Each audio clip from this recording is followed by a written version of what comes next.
Jesus comes, I'm gonna let it shine, let it shine, let it shine, let it shine. Amen. All right, turn to number 12. We're going to sing God is So Good. We haven't done this one for a while, so we'll see how we go with it. Let's remain standing.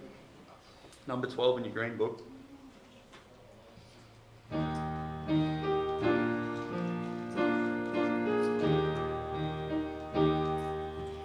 God is so good. God is so good. God is so good. He's so good to me. He died for me. He died for me. He died for me. He's so good to me. He answers prayer. He answers prayer. He answers prayer, he's so good to me. He's coming soon, he's coming soon, he's coming soon, he's so good to me. Let's try that again. God is so good, God is so good, God is so good, he's so good to me. He died for me, he died for me, he died for me, he's so good to me. He answers prayer, he answers prayer, he answers prayer, he's so good to me. He's coming soon, he's coming soon, he's coming soon, he's so good to me. All right, you can be seated, folks. Let's see. Let's take up the missionary offering. So somebody tell me who's our missionaries this week. Let's start with this side. Who's the first missionary that you've got in your bulletin? The Smiths. And where are the Smiths? East Timor. All right, let's try the middle. Who's the middle missionary on your bulletin? Pardon? The Dagans. Dagan's back at home at the moment. So let's try this side. Shemishes. Where are the Shemishes? Thailand. There you go. You're doing very well now. I've trained you very well. All right, that's good. Now, as far as birthdays go, it's Adam's birthday tomorrow. Now, Adam doesn't come in for Sunday school, so I recommend that as many people as possible just annoy him today with happy birthday messages, and I'm sure he would appreciate that. And hopefully he's not listening right now, because that'll be bad for me. All right, turn to number 23. You're going to sing I Will Enter His Gates. Number 23 in your green book.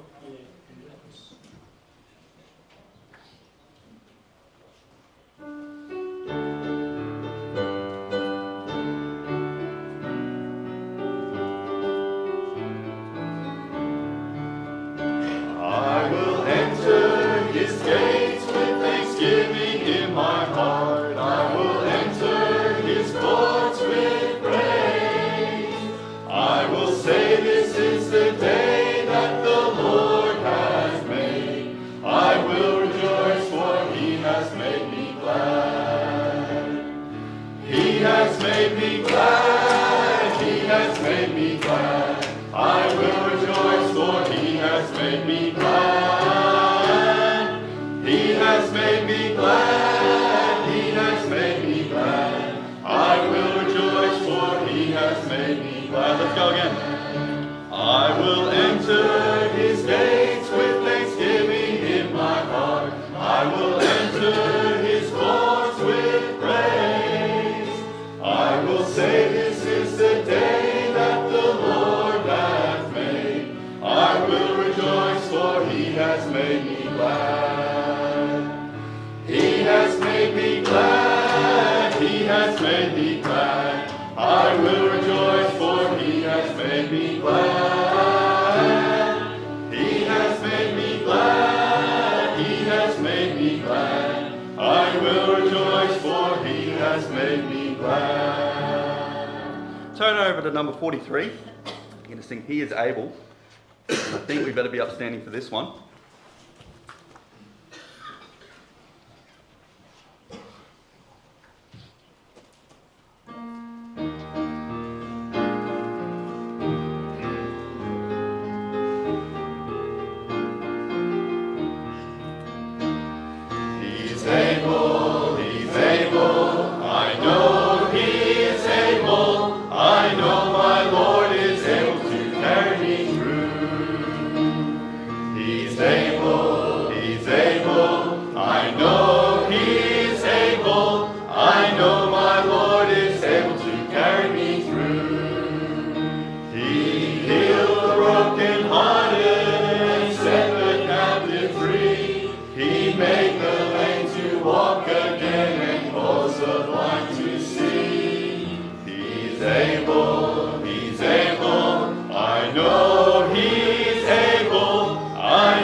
Amen. Turn to number 80. For our last song, I'm going to sing Do Lord. And who have we got preaching this morning? Brother Neil? Brother Neil's going to come up with the lesson after this one. So number 80 in your green book.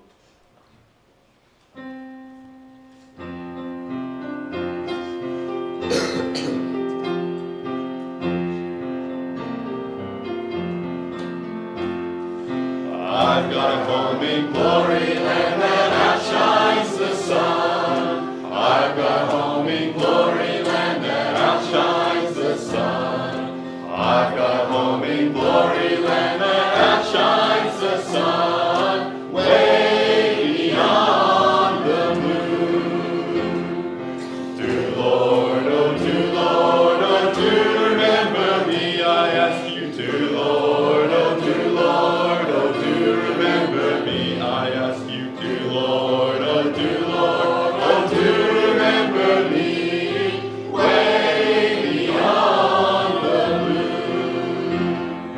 I took Jesus as my Savior, you take him too. I took Jesus as my Savior, you take him too. I took Jesus as my Savior, you take him too. While he's calling you. Do Lord, oh do remember me. I ask you, do Lord, oh do remember me. I ask you, do Lord, oh do remember me. Way beyond the blue. You can be seated, folks. Brother Neil.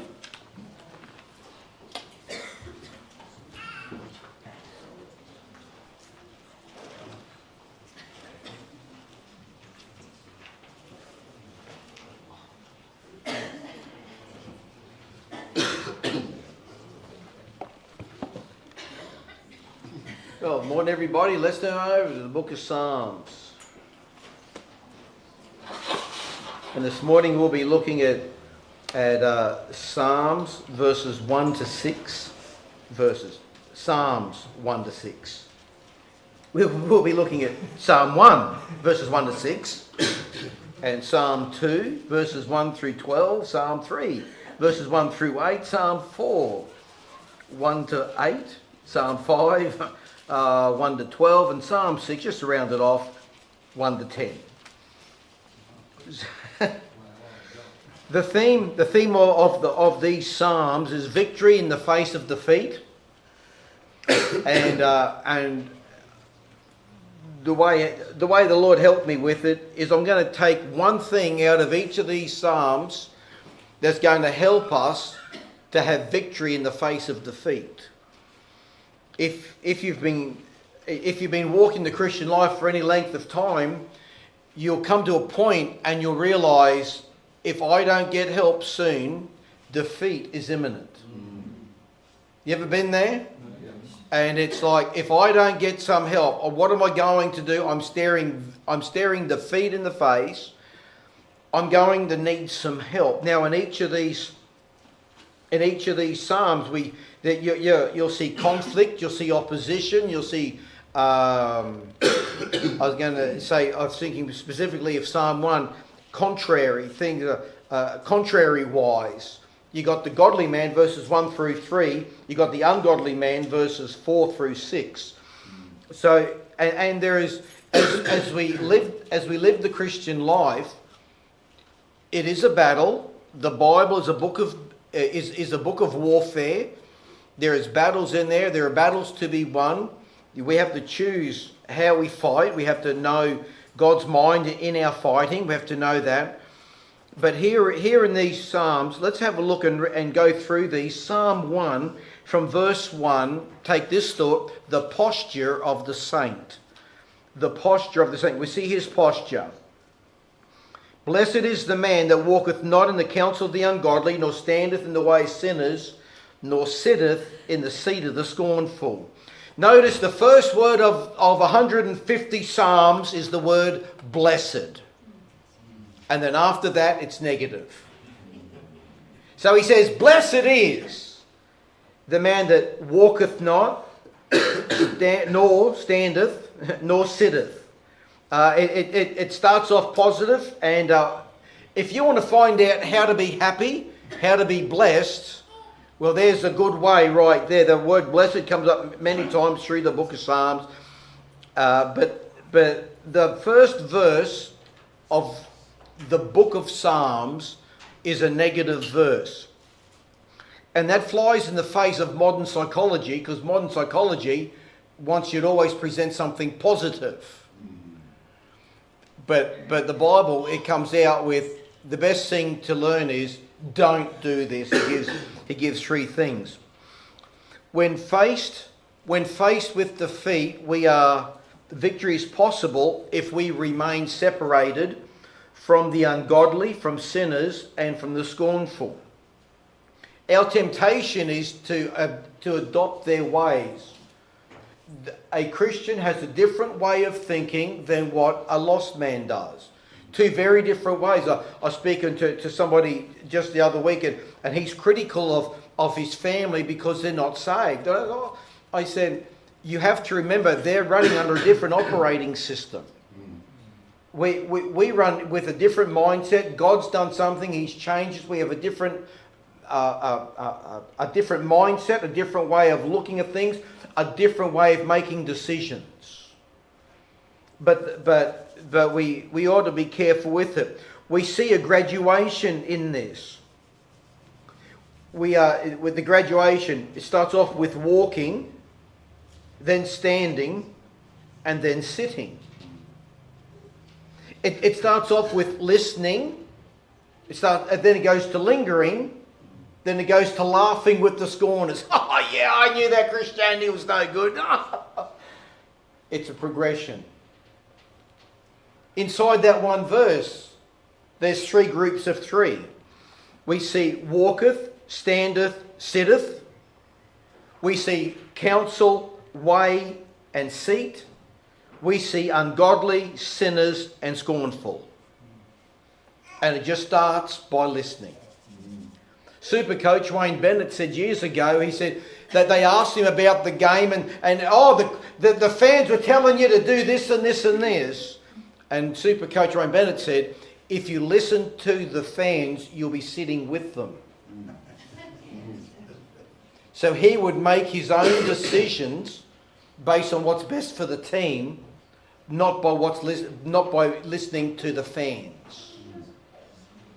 And it's good for us that we would listen for what is best, not for what everybody else's opinion, not for everything not for what everyone else is trying to put in for us. So may our heart attitude be. I've got to keep looking. I have to look at that clock. We're going to have to move that nation. We're going to have to cut it in half. There's going to be a coup, and we're going to have to move that flag. Just change it, or divide it. Moses will do a divide and conquer. We'll open it up. Or what? Yeah. May our attitude be when we're faced with defeat. I will be a separated Christian. I will not change to suit my circumstance and to make my decisions based on what I can see with my own eyes. May we make that decision. Verse 1 tells us about an attitude that we ought to have. But his delight is in the law of the Lord. That there. Oh, look at that. Can I keep? Is that a gift? No. But if you could put that on, that would be appreciated too. How does an apprentice afford a Rolex? Don't ask questions. Microphone though. Oh, sorry. Can we edit that? Verse 1, we see the attitude that we ought to have. But his delight is in the law of the Lord. That's his affection. And his delight, and in his law doth he meditate day and night. That's his attention. Verse 3, and he shall be like a tree planted by the rivers of water that bringeth forth his fruit in his season. His leaf also shall not wither, and whatsoever he doeth shall prosper. That's his attributes. What are the attributes? Well, firstly, we see he should be like a tree planted by the rivers of water. He's going to be faithful. That bringeth forth his fruit in his season. He's going to be fruitful. His leaf also shall not wither. He's going to be fervent. And whatsoever he doeth shall prosper. He's going to be full of good works. In the face of defeat, don't change. Stay faithful. Stay separated. Keep doing right. Walk with God. Better put that on too. and see how God will lead us through. In the face of defeat, remember to maintain a godly posture. Walketh not in the counsel of the ungodly, nor standeth in the way of sinners, nor sitteth in the seat of the scornful. Let's go to Psalm 2. In Psalm 2, let me give you the title, and I'll get to the verse, but we'll break it down. Psalm 2, out of Psalm 2, I see the prudence of the soldier. Prudence, the prudence of a soldier. This Psalm 2 is a prophetic psalm. There are things out of it that we can have today, but when you look at it, when you look at Psalm 2 in its entirety, we see that it is prophetic. Why do the heathen rage and the people imagine a vain thing? But there is some things that are very applicable for now. And we live in a world where people are just raging. Why do the heathen rage? A few years ago, I was up in Papua New Guinea, and I was up there with Brother Johnny and another fella, and the other fella did something. I said, "You heathen!" And they all started laughing. And they said, "What did he say? What did he say?" He said, one white man called the other white man a heathen. And they're all laughing because here I am calling another Australian a heathen. What we don't realise is, as Australians, we are civilised heathen. It's on our birth certificate. You're born in Australia, you are a civilised heathen. You're still lost and away from God, and you're still doing the things that you want to do. People up there, they're heathen too. But they're so used to them being called heathen, they didn't realise that we were heathen. Oh, we're heathen too. And why do the heathen rage? You go down to Mooloolaba, you go down to Calounge, you go to some of these places, and they're all raging, living without restraint. Now notice, why do the heathen rage and the people imagine a vain thing? The kings of the earth set themselves, and the rulers take counsel together against the Lord and against his anointed, saying, let us break their bands asunder, let us cast away their cords from us. He that sitteth in the heavens shall laugh, the Lord shall have them in derision. So here they are, prophetically speaking, in the future, the kings, the nobles, the rulers are going to say, why are we putting up with this? Let's break their bands. The things that they've put us under, let's break these things down. Let's do what we want to do. Verse 4, and the Lord shall have them in derision. He's sitting in heaven. You're going to do what? Verse 5, then shall he speak unto them in his wrath, and vex them in his sore displeasure. Yet have I set my king upon my holy hill in Zion. I will declare the decree. The Lord hath said unto me, thou art my son, this day have I begotten thee. That was also mentioned in the New Testament concerning Jesus Christ. Now notice in verse 7, thou art my son, capital S. This day have I begotten thee. A good missions verse, verse 8. Ask of me, and I will give thee the heathen for thine inheritance. A good missions verse. A good thing of prayer. Pastor mentioned prayer on Friday night. He says, ask of me. But notice who he's asking, who he's telling to ask.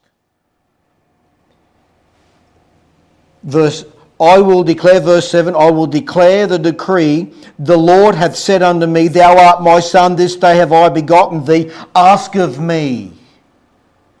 Prophetically speaking, the Father is telling the Son, you ask of me and I'll give you the heathen for your inheritance. Future speaking. Now, if the Father is telling the Son that he has to pray, that he has to ask for the heathen, how much more does that work on us that we should pray too? If the Son of God, the very Son of God, has to ask, has to pray, how much more ought that be our concern that we too would be in prayer? The Father set it up years ago that prayer is how we obtain things from Him. Oh, He knows the wishes of our hearts. He knows the desires of our hearts. But He says, ask. Now let's consider while we're here for our missions weekend, ask of me, and I shall give thee the heathen for thine inheritance, and the uttermost parts of the earth for thy possession. He's saying, son, you need to ask of me these things.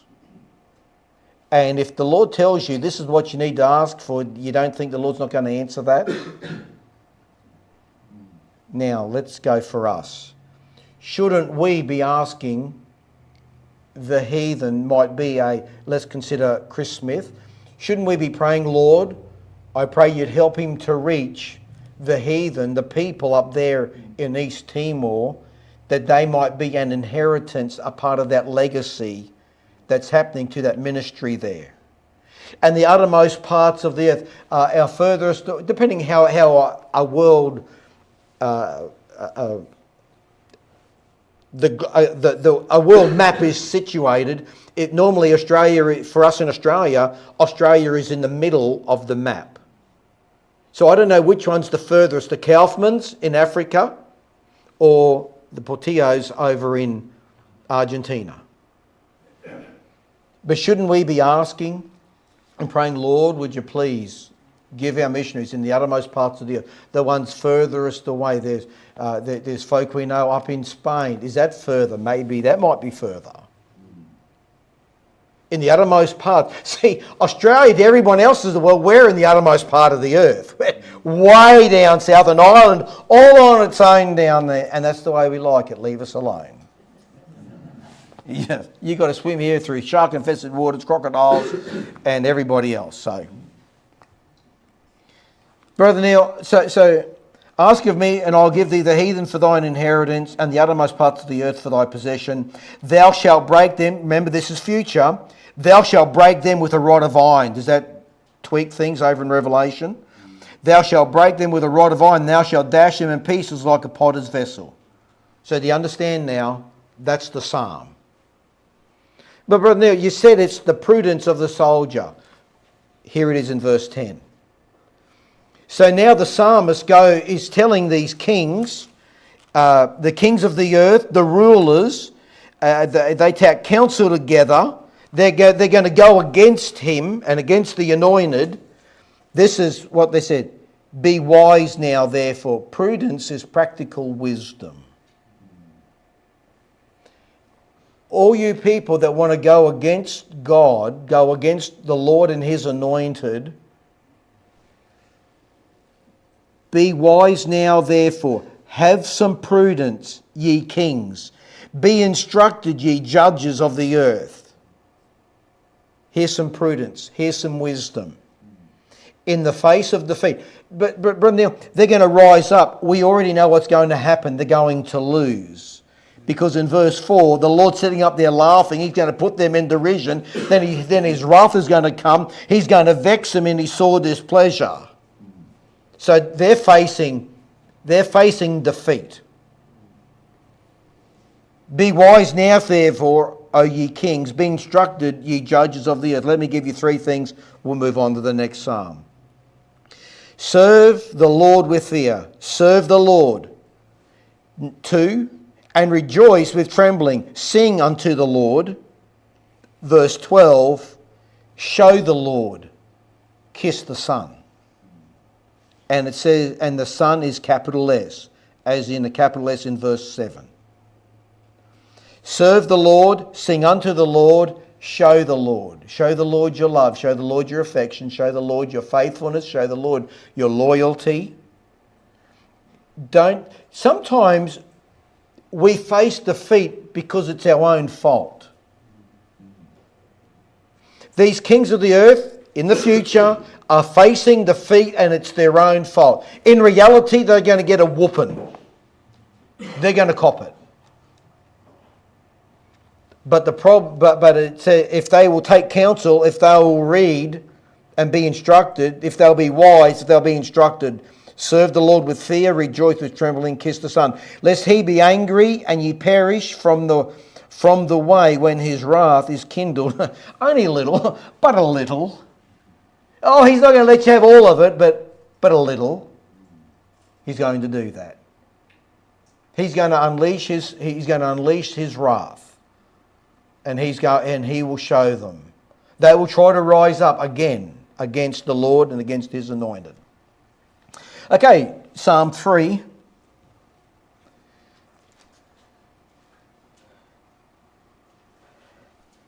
Notice in Psalm 3, directly under Psalm 3, it says, a psalm of David when he fled from Absalom, his son. If you want to turn over, let's hold your place. Let's go back. I'll give you the background of this psalm. If you're making a note, this correlates with 2 Samuel 12 through to 2 Samuel 17, I believe, is where Absalom's life finishes. And he's risen up against his father. 2 Samuel. It coincides, this psalm is written in light of his fleeing from his son Absalom. By doing that,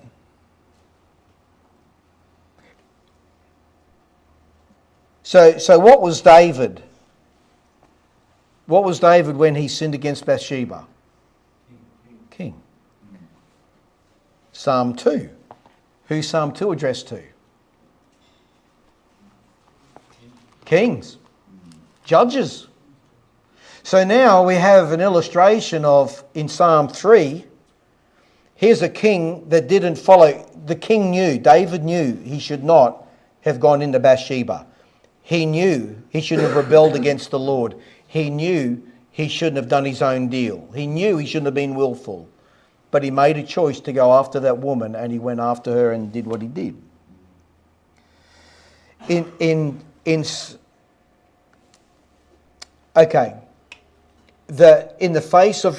When facing defeat, Psalm 3 and verse 3, but thou, O Lord, art a shield for me, my glory and the lifter up of mine head. When in the face of defeat, victory is possible because of the protection of God. So David is fleeing from his son Absalom, and he says in verse 3 there, but thou, O Lord, art a shield for me. Lord, you're my shield, my glory and the lifter up of mine head. In David has that, we'll just call it a one-night stand with Bathsheba. Bathsheba, we don't know anything else. Let's go with a one-night stand. He hides it, he covers it up. The Lord in 2 Samuel 12 and verse 1, the Lord sends Nathan, hey, you need to go and talk to this fella about this, and they bring it all, and he brings it all to pass. Verse 10, this is part of what Nathan said to David. Now therefore the sword shall never depart from thine house, because thou hast despised me and hast taken the wife of Uriah the Hittite to be thy wife. Thus saith the Lord, Behold, I will raise up evil against thee out of thine own house, and I will take thy wives before thine eyes and give them unto thy neighbour, and he shall lie with thy wives in the sight of this son. For thou didst it secretly, but I will do this thing before all Israel and before the sun. And David said unto Nathan, I have sinned against the Lord. The Lord said unto David, the Lord also hath put away thy sin, thou shalt not die.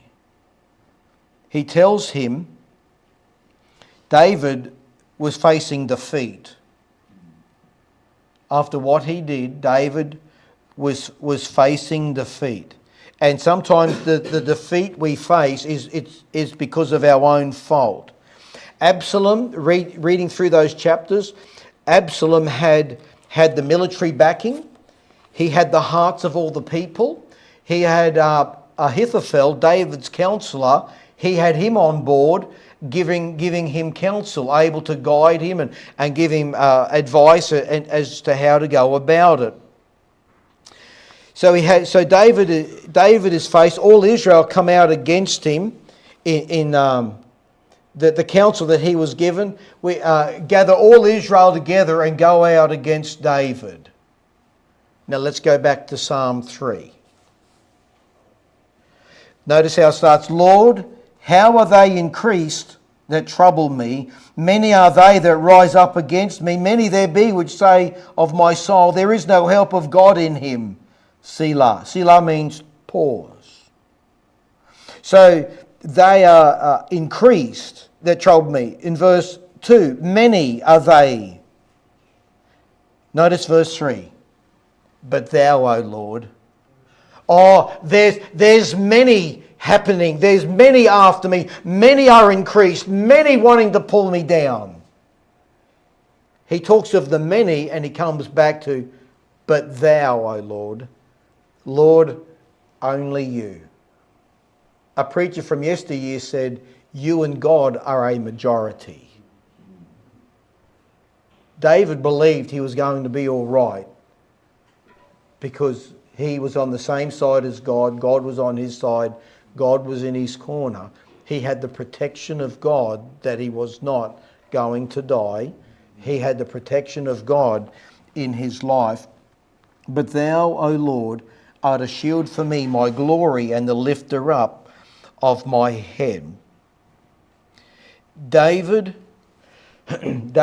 wasn't afraid. Look in verse 6. I will not be afraid of 10,000s of people. All Israel come out against him, but David could write in this psalm, I will not be afraid of 10,000s of people that have set themselves against me round about. David said, I trusted him. I'm not afraid. Look at verse 5. I laid me down and slept. David had such trust in God that he was able to lie down and sleep, even though there is a whole bunch of people after him, not to throw him a party, but to kill him.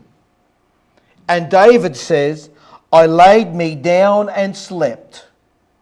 I was able to take a nap. Oh, he had some peace.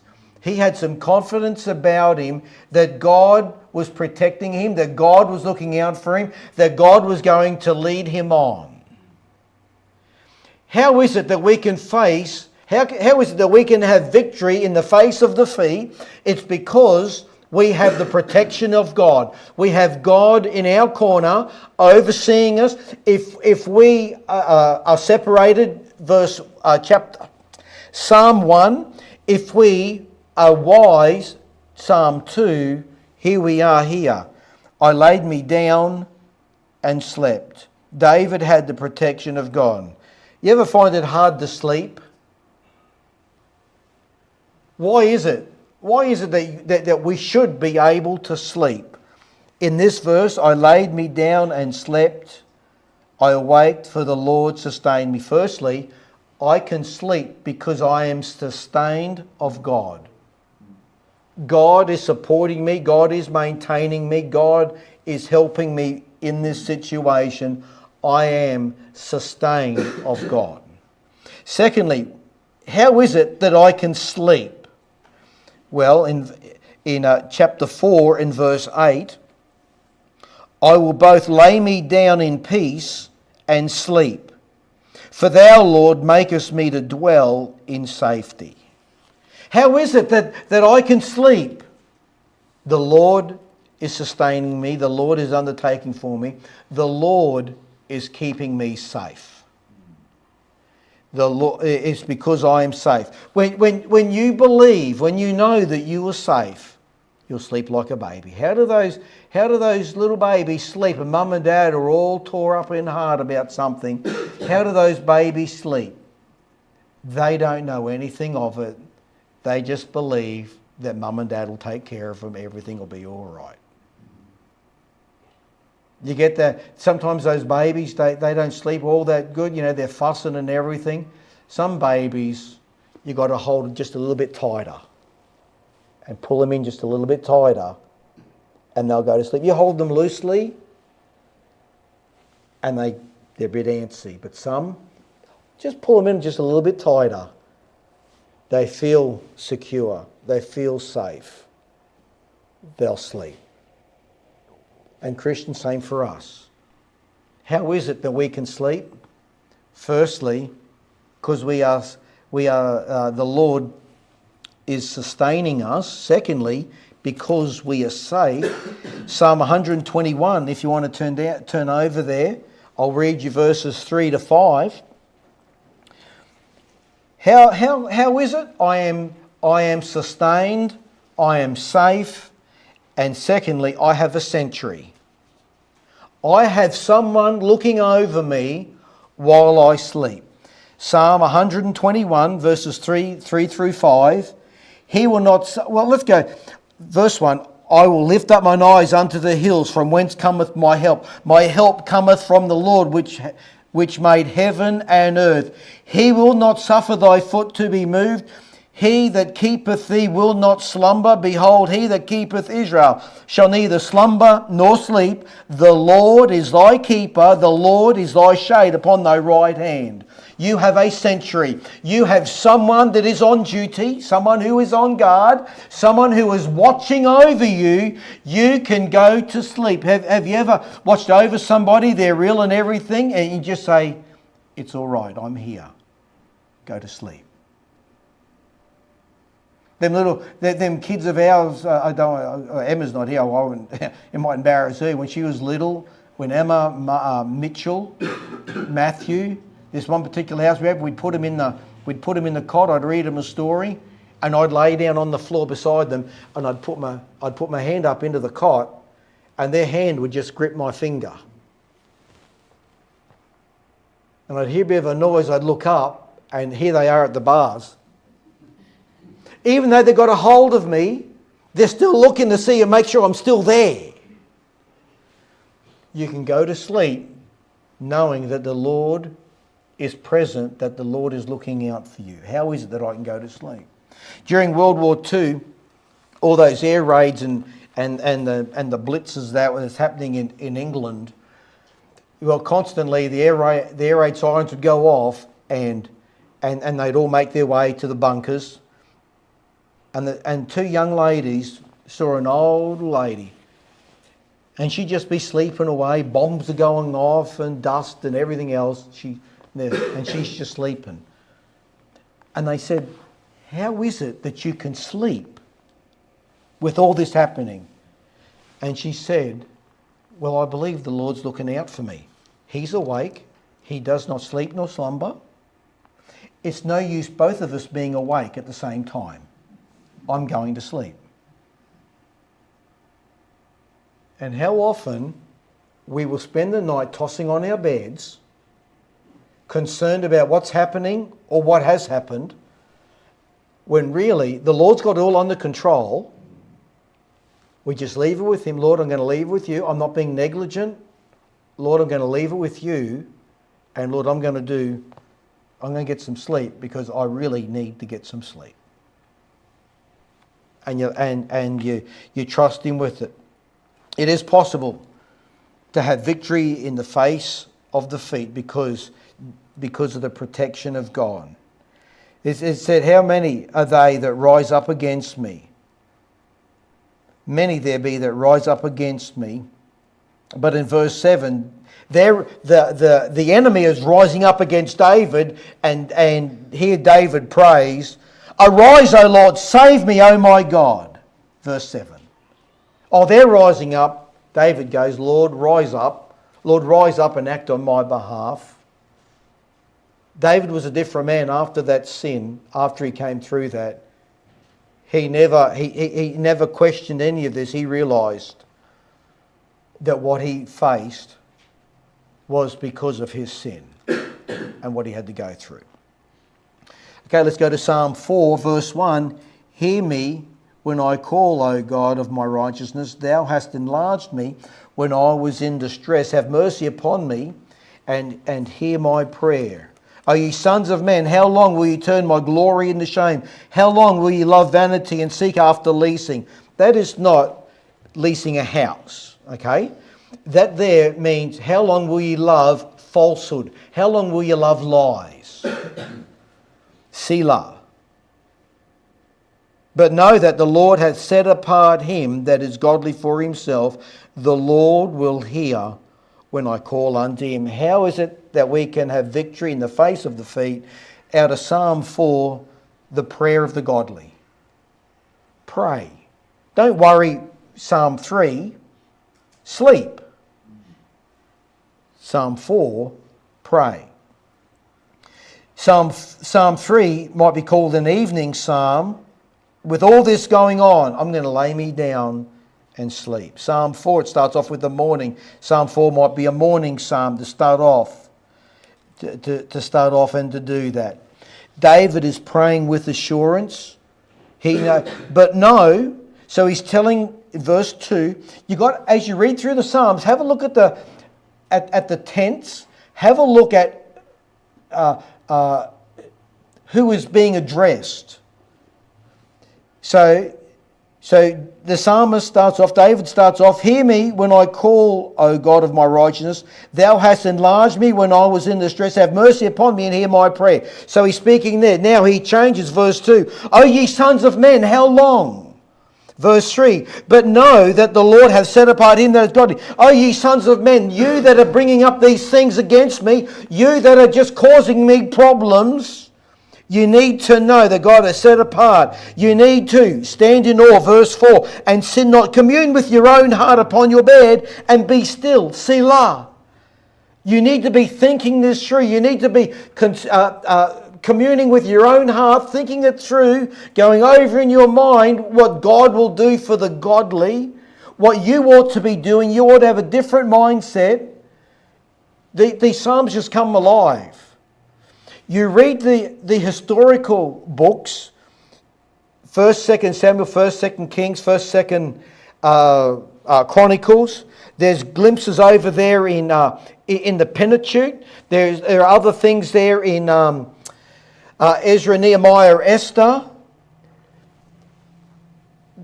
As David writes about his experiences, we read in the historical books the actual experience. We read in the Psalms his emotion. Oh, it just seems like David went through all this. Yeah, read the Psalms and see his emotion and wonder how he could even go through some of those things. What was able to get him through? In Psalm 4, he was able to pray. David prayed with assurance for sake of time. This verse came to mind over in the New Testament, 2 Timothy 1:12. Paul said, I am not ashamed, for I know whom I have believed, and am persuaded that he is what? Able. David could pray in the Psalms. There are many instances. Chapter 3 and verse 4. I cried unto the Lord with my voice, and he heard me out of his holy hill. Selah. There's things there in Psalm 4. In Psalm 5, give ear to my words, O Lord, consider my meditation. Hearken unto the voice of my cry, my King and my God. For unto thee will I pray. My voice shalt thou hear in the morning. O Lord, in the morning will I direct my prayer unto thee and look up. So David is praying with that assurance. Chapter 6, Psalm 6 and verse 9. The Lord hath heard my supplication. The Lord will receive my prayer. David is praying with assurance. David has that assurance. I thought of the New Testament. I thought the Bible speaks of full assurance. We have full assurance of understanding in Colossians. We have full assurance of hope in Hebrews 6. We have full assurance of faith over there in Hebrews 10. When we have a full assurance of faith in our hearts that God will hear and answer prayer, we will pray differently than otherwise. Lord, you know, I don't know if you've ever considered it. You know, sometimes the kids will come and, you know, they'd say, hey, Dad, you know, and this and mate, just ask the question. And what a difference it makes in our praying when we have a confidence that we can go to Him and pray and ask. Having that full assurance. For I know whom I have believed, and am persuaded that He is able to keep that which I've committed unto Him against that day. Psalm 5 and verse 8. Victory in the face of defeat. There's the path of the righteous. Lead me, O Lord, in thy righteousness because of mine enemies. Make thy way straight before my face. Lead me, O Lord, in thy righteousness because of mine enemies. Make thy way straight before my face. If we are going to have victory in the face of defeat, from Psalm 5 we can learn we need to be led of the Lord. When it all seems so bad, we need to be led in the right way. And if we're led the right way, we will come out at the right place. The psalmist is saying, Lord, lead me. And he says, in thy righteousness. You see David, firstly, just that first part, Lord, lead me, O Lord, in thy righteousness because of mine enemies. David wanted to be led because of his enemies. His enemies are described here. God hath no pleasure in wickedness. There's neither evil, so this has to do with evil. The foolish shall not stand in thy sight. Thou hatest the workers of iniquity. So here's these people. They're connected with wickedness, evil, foolishness, iniquity. Thou shalt destroy them that speak leasing. He hates liars. These people around him, the Lord will abhor the bloody and deceitful man. They were bloody people, they were deceitful people. Verse 9, there is no faithfulness found in their mouth. They are unfaithful, very wickedness. Their mouth is an open sepulchre, they flatter. Oh, David's surrounded by these people and he's saying, Lord, lead me because of mine enemies. When we are surrounded by people like that, Lord, lead me. Lead me in how? Lead me how? In righteousness. Remember Psalm 23? That He would lead in the paths of righteousness. How the Lord could do that because He Himself is righteous. Lead me, O Lord, in thy righteousness because of mine enemies, and then make thy way straight before my face. He specifically asks God that He would make His path straight.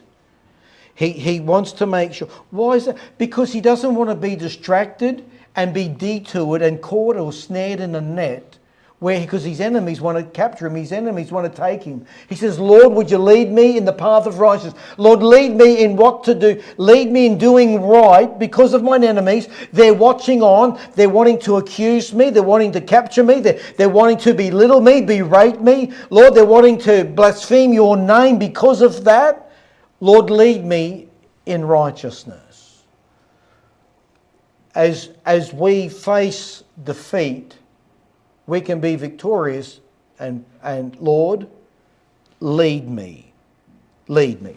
Psalm 27 verse 11, teach me thy way, O Lord, lead me in a plain path. Sometimes I've prayed, Lord, please make my path plain, my way plain. I don't want to miss you. When you're given a series of options, you want, Lord, straight, Lord, plain. I want to make sure that the way thereof is plain. And Psalm 6, O Lord, verse 1, rebuke me not in thine anger, neither chasten me in thy hot displeasure. Have mercy upon me, O Lord, for I am weak. O Lord, heal me, for my bones are vexed. My soul is also sore vexed, but thou, O Lord, how long? And lastly, how can we have victory in the face of defeat? We can have it with the patience of hope. Oh Lord, how long? And he says, patience, my child. Patience. The patience of hope, I remembered that as we've recently gone through 1 Thessalonians chapter 1. And over there, it talks about the labour of love and patience of hope. This psalm is the first of 7 penitential psalms or psalms of confession found in the book of Psalms. We see David, he is vexed in his body at verse 2. He says, for I am weak. O Lord, heal me, for my bones are vexed. He's vexed, he's troubled, he's agitated, afflicted. But notice verse 3, my soul is also sore vexed. David was vexed in his body. What's even worse, he was vexed in his soul. The spirit of man will sustain his infirmity. Or you can get through so many difficult physical conditions by having a right spirit. But the end of that proverb, but a wounded spirit who can bear? When you're vexed in your spirit, it seems like all help and all hope is gone. David is vexed in his body. He's vexed in his soul. David is weary, verse 6. He is weary with groaning. He is crying exceedingly. All the night make I my bed to swim. I water my couch with his... He's going over the top. But he's trying to say, this is how badly I'm crying. I'm in such a state. Verse 7, mine eye is consumed because of grief. It waxeth old because of all mine enemies. Oh, David is really going through it. And in the midst of that vexing, he says, Lord, how long? And there are other how longs in these first Psalms. You can go back. How long is an unusual question? You're driving in the car with some younger people. Are we there yet? Are we there yet? I believe it was Elijah Crockett said. They'd go for a drive sometime, all over Europe in their holidays. He said it was really good. And I'd always be asking, are we there yet? Or how long? He said I was told pretty quickly that I had to stop asking that question. We'll be there when we get there. I think, was that the response? Something similar like that. So, we'll be there when we get there. So he said, I had to come up with different ways of asking the same question. But that question does come up. Lord, how long? Verse 1, I'm out of time. Verse 1, we will ask how long when we are in trial. O Lord, rebuke me not in thine anger, neither chasten me. I thought of the chastenings of Hebrews 12. When we know we're going into a furnace of affliction, we're going in to that pot and the dross is going to be removed. Lord, how long? How long?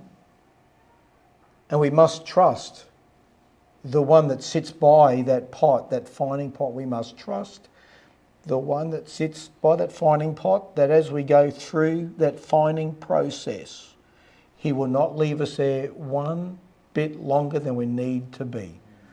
Let patience have her perfect work. In that we ask for trials, we're asking how long when deliverance comes. We're asking how long, verse 4, return, O Lord, deliver my soul. We're asking, Lord, how long till you return?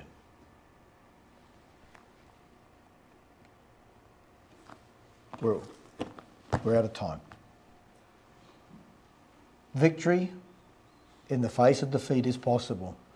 Just because defeat looks imminent, just because defeat looks probable, we don't go throwing it in. You just keep working through. Just keep working through. Father, I'm thankful for the Psalms and how David recorded them. Oh, Lord, the troubles and the turmoil, the things, the vexations that he went through in his life. My God, I'm thankful that you've recorded them for our benefit, for our help, for our hope. Now, Lord, in the morning service, we pray that you please meet with us. Bless the fellowship, our time together. Till then, in Jesus' name, amen. Amen. Thank you all.